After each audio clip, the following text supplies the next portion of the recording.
মা, মেলায় যাচ্ছি। ঠিক আছে, সন্ধ্যের আগে বাড়ি ফিরে আসবে কিন্তু। সন্ধ্যের আগেই বাড়ি ফিরে আসবো। তুই চলে এসছিস, চল। ইতু দাঁড়িয়ে আছে, তাড়াতাড়ি চল, সন্ধ্যের আগে ফিরতে হবে।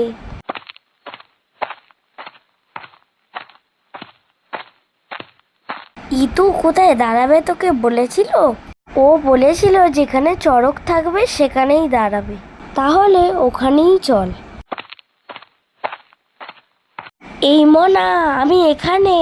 হ্যাঁ, ওই তো ইতু। তাড়াতাড়ি আয়, চড়ক ঠাকুরটা আগে দেখে আসি।